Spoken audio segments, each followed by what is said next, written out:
Sabi po sa Psalm 90 verse 10, a normal life is about 70 years. 70 years. At kung tayo do'y pinagpapala ng Diyos, ay nadadagdagan pa yan ng higit sa 70 years. Kaya sayang naman kung higit na maiksi ang magiging buhay ng isang tao dahil sa kanyang kapabayaan o dahil sa kanyang pagkakamali. Psalm 91 verses 14 to 16, because He loves me, says the Lord, I will rescue him. I will protect him, for he acknowledges my name. He will call upon me, and I will answer him. I will be with him in trouble. I will deliver him and honor him. With long life will I satisfy him and show him my salvation. So yan daw ang gustong gawin ng Panginoong Diyos sa isang taong nalulugod sa Kanya, nagmamahal sa Kanya at kinalulugdan niya. Ililigtas niya mula sa mga panganib at pahahabain niya ang buhay. Love God. Who you love can lengthen or shorten your life. Napakahalaga yan na ating namnamin. Kung sino ang minamahal natin ay pwede magpahaba o magpaiksi ng buhay natin. And when we add, whatever you love can lengthen or shorten your life. Ano bang ating hilig sa buhay? Ano bang gusto natin mga libangan, hobbies? Ano bang ating uri ng pamumuhay, ng lifestyle? Yan yung nakakapagpahaba at nakakapagpaiksi. Magamat, ang itinakda ng Panginoon ay isang buhay na mapayapa, mahaba at mabunga para sa lahat, pero tayong tao ay binigyan niya ng free will. Kaya meron tayong participation kung umiiksi o humahaba ang ating buhay.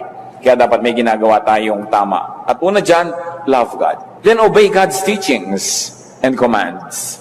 Isang napakalakas magpahaba ng buhay, yung masunurin. Nakita niyo po yung pag-inom ng gamot, kung sinusunod ninyo yung dosage, humahaba ang buhay nyo. Pero huwag niyong sundin yan, katulad ng isang totoong kwento na nangyari sa Pampanga. Isang ina, sabi ng doktor, bilhin niyo po ang lahat ng gamot na ito at ipainom niyo lahat sa anak niyo. Kasi alam ng mga doktor, yung habit ng iba ay pag medyo gumaling-galing na, titigilan ng pag-inom ng gamot. Binili nga ng masunuring ina at ipinainom ng lahat, sabay-sabay. Namatay ang bata. Totoong kwento. Hindi sumunod sa instruction ng doktor. Kung tayo susunod sa instruction ng doktor ng mga doktor, sa kanyang ipinagagawa sa atin kung anong dapat ginagawa, kailan, anong hindi dapat ginagawa, di hahaba ang ating buhay. Bakit? Siyang nakakakilala ng ating katawan, ng ating espiritu, ng ating emosyon. Kaya pag sinusunod natin siya, parang sumunod kayo sa manufacturer's instruction, how to use a certain product. Kung yung kuryente mali, sinaksak mo sa ibang voltahe, sasabog agad yung gamit, patay na siya, tapos na yung buhay niya. Pagka hindi natin ginawa sa tama, masisira agad. Ganon din ang katawan ng tao. Yung may likha sa atin, ang nakaalam ng higit kung ano ang marapat. Deuteronomy 4:40, keep His decrees and commands, which I am giving you today, so that it may go well with you and your children after you, and that you may live long in the land the Lord your God gives you for all time. So ang pagsunod daw sa kautosan ng Diyos ay nangangahulugan ng pagpapahaba ng buhay ng tao. Kaya pati po ang pagpapahinga, iniutos ng Diyos. 6 days you shall labor and do all your work, and on the 7th day you shall rest. Utos yan ng Panginoon. Yung iba sobrang sipag, hindi na nagpapahinga. Akala nyo natutuwa ang Diyos. No. Dahil pag sobrang sipag at hindi ka nagpapahinga, you are disobeying God. That's disobedience. Kahit pa sabihin mo dahil sa kadakilaan, dahil sa kasipagan, pero alam ng Panginoon ang limit na kayang dalhin ng katawan ng tao sapagkat siya ang lumikha. And God remembers that we are dust. That's why it is important to be obedient. Pag sinasabi ng Diyos na huwag ka na magalit, magpatawad ka. Akala nyo ba pinapalugi tayo ng Diyos pag sinasabing magpatawad ka? Kasi pag hindi ka nagpapatawad, ikaw ang nagdadala ng lahat ng bigat ng mundo, ikaw ang nagagalit, tumataas ang presyo ng iyong dugo, bumibilis ang pintig ng iyong puso, pati ang pulso mo bumibilis, nawawalan ka ng ganang kumain, hindi mabuti para sa iyo. Kaya sabi niya, ipatawad mo na. Paano po kung hindi naman humihingi ng tawad? Di lalo namang dapat mong patawarin dahil alam ka namang dahil hindi siya humihingi, ikaw to nalugi. Kailangan magkusa ka na. Kaya pag sasabi niya, huwag kang mag-inggitin, huwag kang magselos, huwag kang magalit, mabuti lahat sa katawan ng tao yan. Kaya ang sumusunod sa Panginoon, nagkakaroon agad ng advantage over the others. Meron na tayo agad na pampahaba ng buhay. God's words ang salita ng Panginoon ay manual. It's a manual to life, it's a manual in life. And it's important to respect the wishes and the design of God, our Maker. How to have a long life? Please God with what you ask for. Katulad ni Solomon, sabi ng Panginoong Diyos, o sige, gagawin kitang hari, kahit anong hilingin mo, ibibigay ko sa iyo para magkaroon ka ng lakas para maging hari. Ano ba yun? 1 Kings 3:11-14. So God said to Solomon, since you have asked for this, and not for long life or wealth for yourself, nor have asked for the death of your enemies, but for discernment in administering justice, I will do what you have asked. I will give you a wise and discerning heart, so that there will never have been anyone like you, nor will there ever be.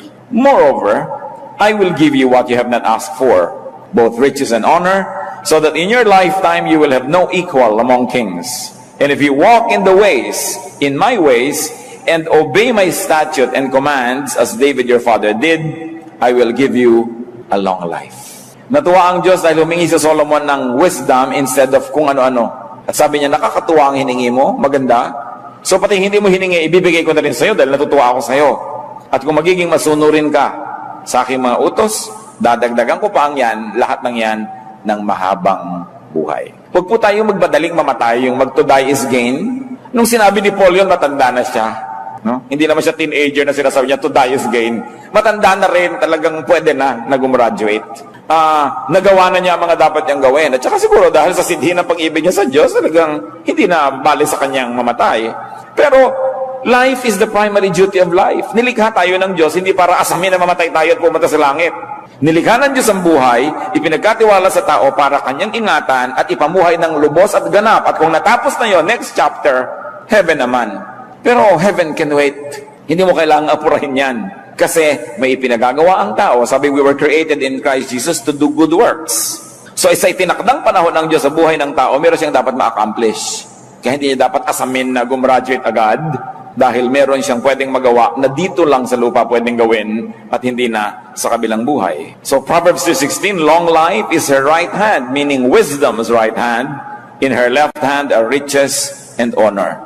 So ito ang kalooban ng Diyos sa tao. Long life, riches, honor. Hindi short life, hindi poverty, hindi dishonor. Akala ng iba, pag naghihirap sila, ikinalulugod ng Diyos. Gusto ng Diyos maayos ang buhay. Kaya nga itinuturo niya, 6 days usual work. Pagka naman 6 days ka talaga nag-work, bakit ka magugutom kung 6 days ka na nag-work? Isasabihin nyo, bakit po ako 7 days na nag-work, gutom pa rin. Siguro marami kang pakain. Maraming hindi nag-work sa'yo umaasa. So, kung ang lahat gagawin ang inuutos ng Diyos, wala dapat nagugutom na tao. Pwedeng hindi ka yumaman, pero hindi pwede maging mahirap. Kung ikaw lang nagtatrabaho, tapos wala kang pasanin sa buhay, hindi isang katerbang mga kapatid mo, mga kamag-anak, mag-aasawa ng maaga, pati gatas ng anak niya, iaasa sa'yo, talagang kahit 8 days a week, kulang sa'yo. Why? Because the others are not obeying God. Ang utos, the 6 days usual labor, inutos yan sa lahat. Hindi lang doon sa mangilan-ngilan ng miyembro ng ating pamilya. Kaya nagkakaroon ng sobrang paghihirap dahil ang daming umaasa sa isa-isang masipag o nagtatrabaho. Pero ang kalooban ng Diyos, riches, honor, wisdom. Kaya merong mahirap kalooban po ng Diyos. O hindi ka nilikha ng Diyos para sa distahin at kawawain. Inilikha ng Diyos ang napakaraming papaya para ma-afford ng lahat na magkaroon. Ba't hindi nakakakain yung iba? Kasi nga may inequity, may inequality in terms not only of wealth distribution but also in distribution of labor. No? Pero ang lahat ng yan, napakaraming pagkain ng mundo, maraming nasasayang lang nga Hindi nilikhaan ng Diyos ang tao para mahirapan. Ecclesiastes 2:26, to the man who pleases Him, God gives wisdom, knowledge, and happiness. So ang buhay din para maging masaya tayo. Huwag kayong mag-guilty. Kung mo kayo religious, dapat malungkot. But to the sinner, He gives the task of gathering and storing up wealth to hand it over to the one who pleases God. You want to have a good life? Unahin ninyo, please God. Pag natutuwa sa inyo ang Diyos, sino pwedeng pumigil sa Kanya na pagpalain kayo? Sino? Sagot siyempre, wala. Ngayon, kung hindi natutuwa sa inyo ang Diyos, sino pwedeng pumilit sa Kanya na pagpalain kayo? Wala rin. So dapat ang ating layunin to please God. Because with God, nothing is impossible. Pag inuuna natin na siya ibigyan ng kasiyahan, mano ba naman nabigyan niya tayo ng mga bonus sa buhay? Na siya rin naman ang may kagustuhan na tamasahin natin. God doesn't have to be convinced to be good because God is good. Naturally good. Hindi natin kailangan na ang Diyos ay himukin na bigyan tayo ng pagkain sapagkat nilikha niya ang lahat para kainin ng tao. Hindi niya kailangan nating himukin ang Diyos na gawan tayo ng mabuti dahil ang Diyos ay mabuti. So pag hindi yun ang nangyayari sa ating buhay, may mali. May mali sa formula ng ating pamumuhay, ng ating lifestyle, o kaya sa lifestyle ng mga taong sobrang lapit sa atin, na kahit anong pagtatama na ginagawa natin sa ating buhay, minamali nilang pilit, nadadamay tayo. Siyempre, damay-damay. Kaya napakahalagang itinutuwid, hindi lang ating sarili, maging ang ating lipunan, maging ang ating environment. How else does one have a long life? Honor and obey your parents. Lalong-lalo na sa mga young people. Exodus 20 verse 12, honor your father and your mother, so that you may live long in the land the Lord your God is giving you. This commandment about honoring one's father and mother is very interesting and very unique, because among all the commands given in Exodus chapter 20, this is the only one that goes with the promise. Yung iba command lang, you shall not kill, you shall not commit adultery, you shall not do this, you shall not do that. Pero ito, honor your father and your mother, and when you obey it, the Lord will reward you with a long life. Mga kabataan, lalo na yung mga wala pang asawa, kung pipili kayo ng mapapangasawa, isa ang unahin ninyong tingnan, ha? Kung mabuti siyang anak. Yun. Hindi kung 36, 26, 36, dahil after 10 years, 36, 36, 36 na yan. Baka 42, 42, 42 pa. Napakadaling mawala ng ganda. Kahit marunong, nabagok lang yan na amnesia, wala na rin niyang alam. No? Pero ang pinangakuan ng Diyos, yung mabuti sa magulang. Yun ang pinangakuan niya ng pagpapala. Gusto niyo na magiging matahimik na buhay, magiging magandang ama o ina ng inyong magiging anak, tingnan niyo muna kung mabuting anak. Kung pabalang-balang sumagot sa magulang niya, tapos pagkakaharap ka, akala mo bulaklak na hindi makalabit, naku, arte lang yan. Kung ang sariling magulang na pinagmulan niya ay kanyang susuwailin at di niya gagawa ng mabuti, makakaasa ka ba na magiging mabuti sa iyo yan? Titingnan ninyo kung mabuting anak. Yun ang una ninyong titingnan. Kasi may pangako ang Diyos sa mga mabubuting anak. At madadamay kayo doon. Kung siya hindi mabuti, damay kayo. Kung siya mabuti, kasali rin kayo sa pagpapala dahil magiging kabiyak niya sa buhay.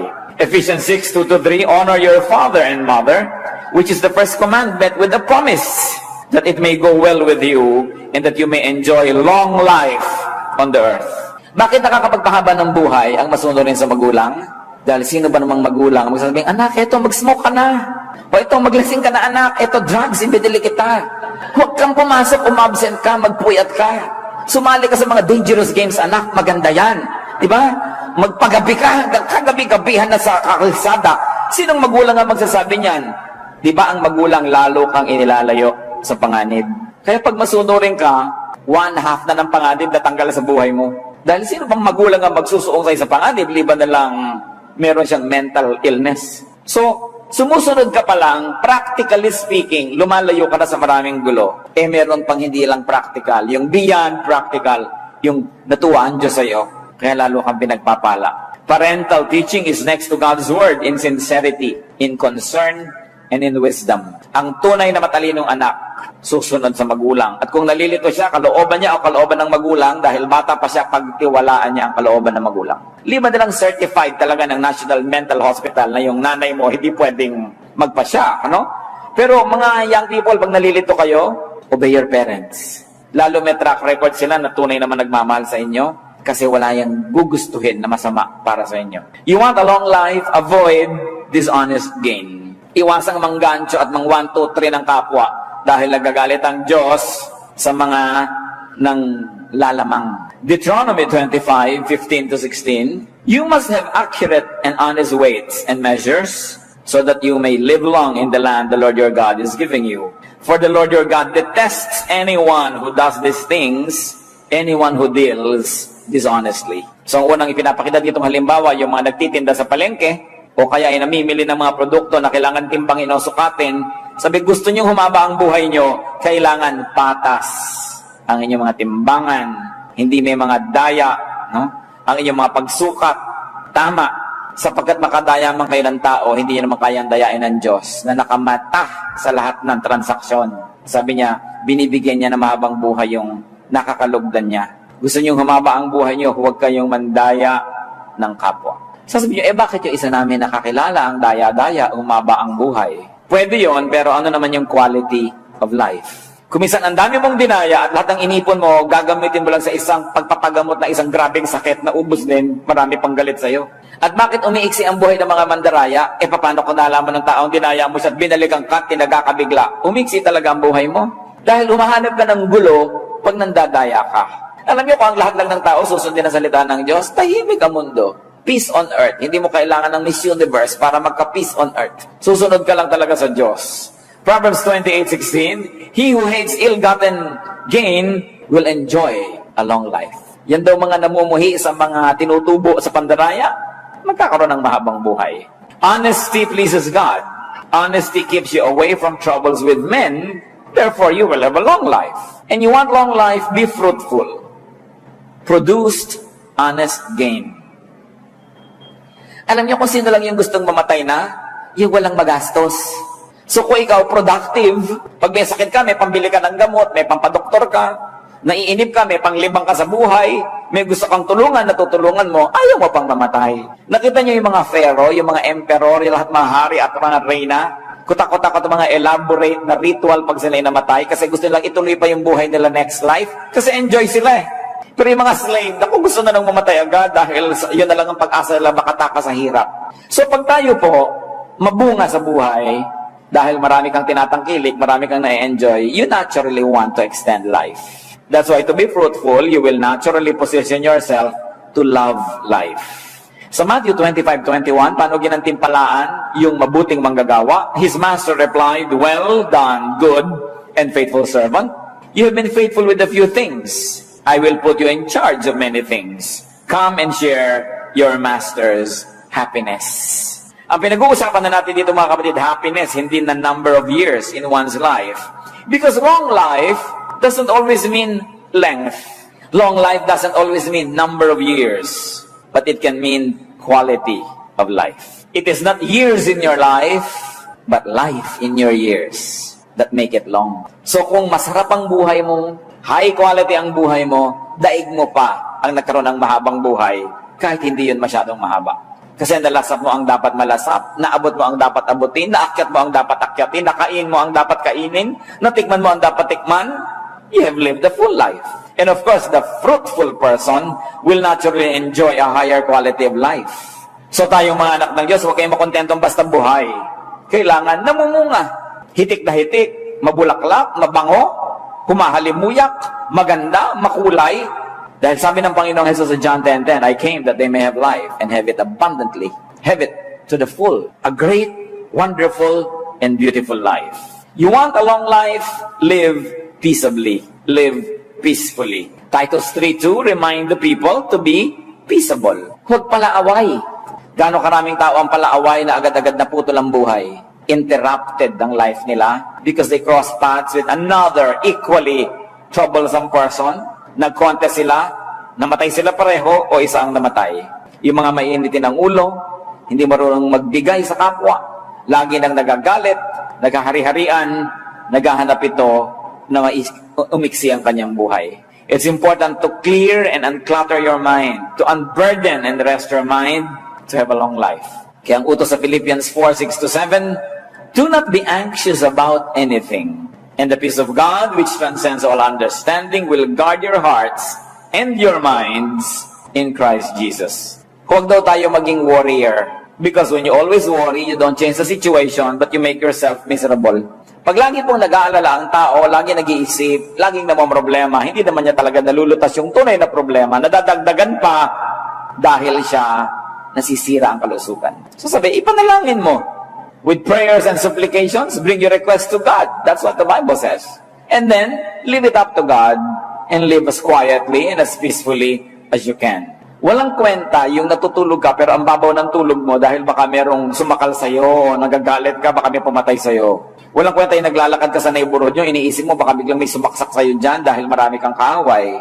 O kaya iniisip mo baka merong gumawa ng masama sa'yo dahil marami kang atraso sa iyong kapwa. So maganda na yung payapa, tahimik ang buhay. At lagi kong inuulit-ulit, kung talagang mahilig kayo makipag-away, humanap kayo ng kalaban sa Kenya, o sa Madagascar, o kaya sa Lake Titicaca. Pero yung kaaway nyo, yung kapitbahay nyo, napakalaking kamalian niya, dahil ang lapit-lapit, pwede kayo laging saktan, guluhin, hindi kayo kawawa. Lalong-lalo yung nakikipag-away sa kasambahay, hindi humahanap kayo ng napakalapit na problema kasi kasambahay nyo nakakasalubong nyo sa pinto. Tapos pag naunahan ka sa banyo, ang tagal-tagal niya sa loob dahil sinasadista ka, hirap na hirap ka, i-exit talaga ang iyong buhay. Huwag na kayo maging banal, maging matalino na lang kayo, huwag kayong makikipag-away sa kasambahay. Lalo yung mag-asawa, magka-away kayo, tapos iisa ang hihigan yung kwarto, isang kama, napakahirap gawin yun sa buhay. Ang nakakapagtaka, ba't ang daming tao ang kaaway yung kasambahay, yung kapitbahay, yung malapit?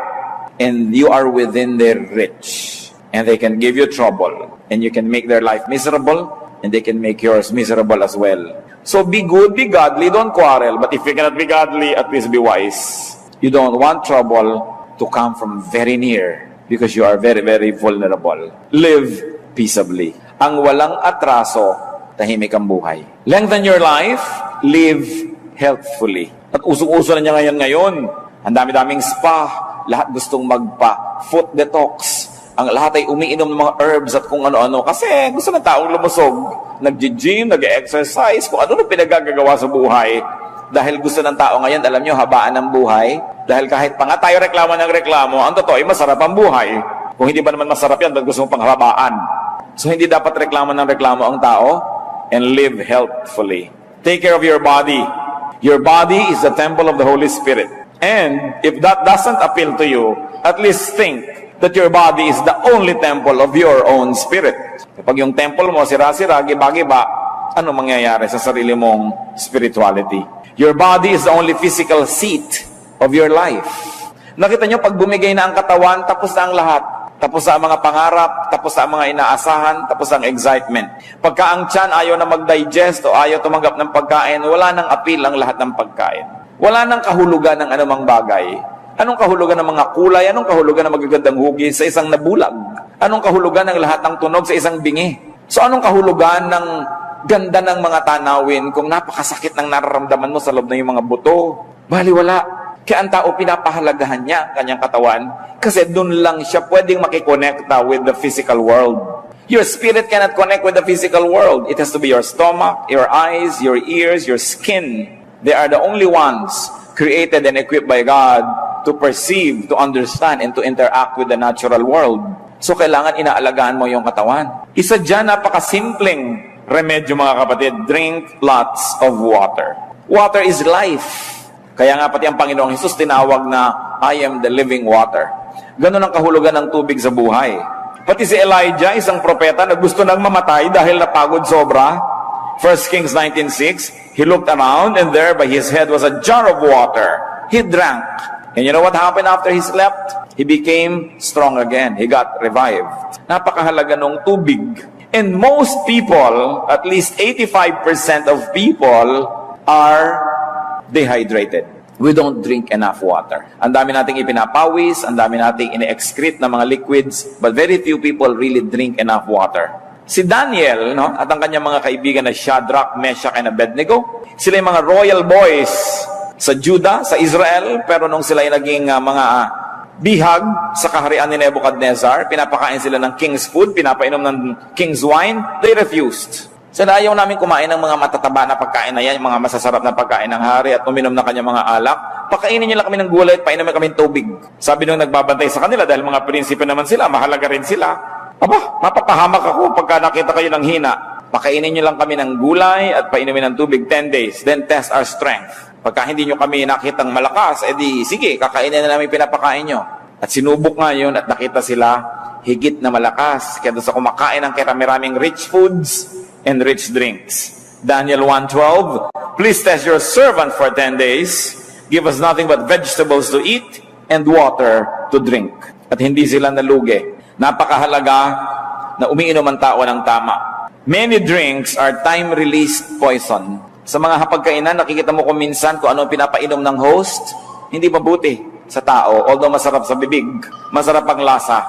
Masarap hanggang dito lang sa dila. Paglampas sa lalamunan, laso na. Kaya kailangan sinusuri ng tao at inuuri kung ano ang kanyang pinag-iinom sa buhay. Yung mga tubig na kinulayan ng mga madidilim na kulay, nilagyan ng isang katerbang asukal, ang mahal-mahal pa, nakakabuti ba yan sa tao? Eat lots of clean vegetables, but drinks lots of water.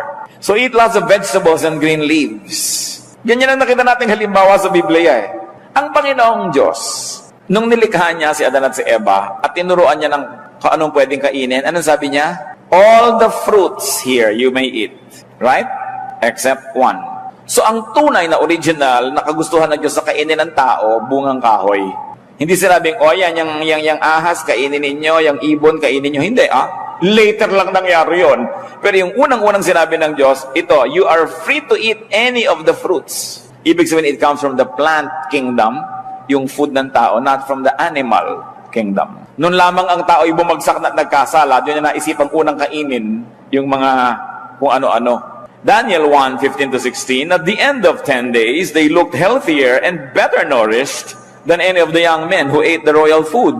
So the guard took away their choice food and the wine they were to drink and gave them vegetables instead. Ang sarap-sarap sigurong maging mahilig ka sa gulay. I was talking to one Chinese health practitioner. Sabi niya, you want a healthy life? Sabi niya ganon, 1:4. 1 portion meat to every 3 parts vegetable. No? Sabi ganon. At most, sabi niya ganon. Dapat 1 portion. 25% lang. Hindi yung puro karne, tapos wala kang kagulay-gulay na kinakain. Diba? Pumunta na siya, tapos kinain mo pa lahat, ang bituka, ang dugo, ang lungs, tong hayop. Kinain mo na lahat, wala kang nang pinalampas. No? So, ano nangyari? Kaya ipinagbabawal sa Biblia rin yung pagkain ng dugo. Di ba pagka gusto nyo malaman kung may sakit kayo, anong gagawin sa inyo? Blood test. Kasi nasa dugo yung sakit. Tapos kayo kakainin mo. Hindi naman natin sasabihin, huwag mong gawin yan. We have liberty to make a choice. Pero isip-isipin mo naman ang pinagagagawa natin sa buhay. Ezekiel 47:12, fruit trees of all kinds will grow on both banks of the river. Their leaves will not wither, nor will their fruit fail. Their fruit will serve for food, and their leaves for healing. Nakita niyo yung ipinasabi na mangyayari na bagong buhay, bagong mundo, bagong paraiso ng tao. Sabi ko na, ang kakainin muli, prutas.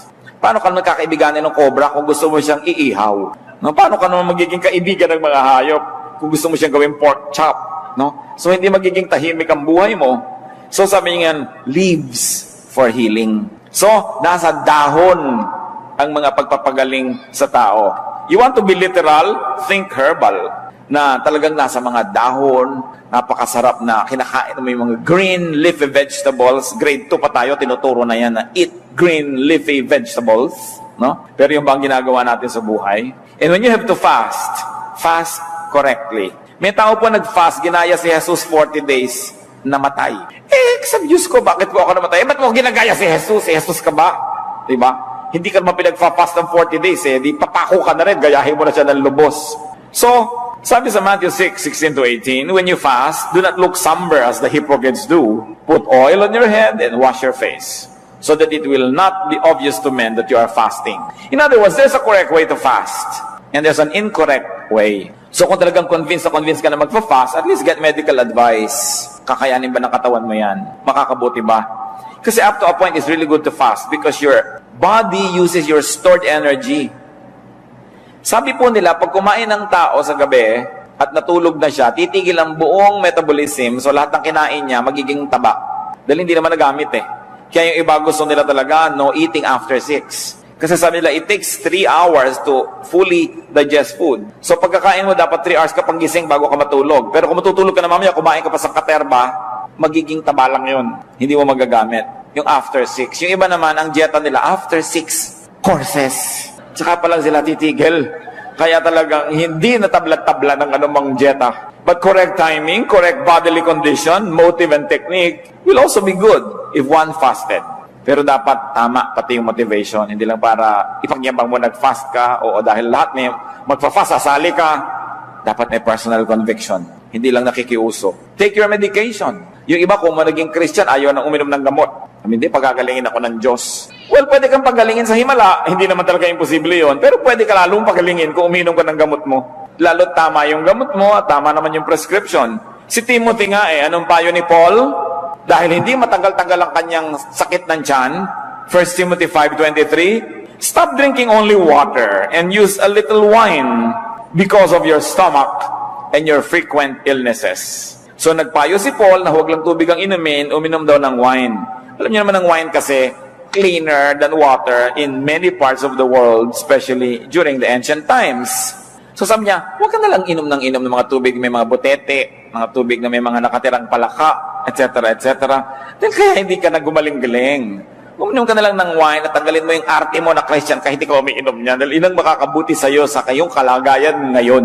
So, yung mga tao rin, pinaresetahan tayo ng gamot. Kung sa palagay nyo makakabuti sa inyo at ang nagreseta sa inyo ay kapanipaniwala, bakit hindi?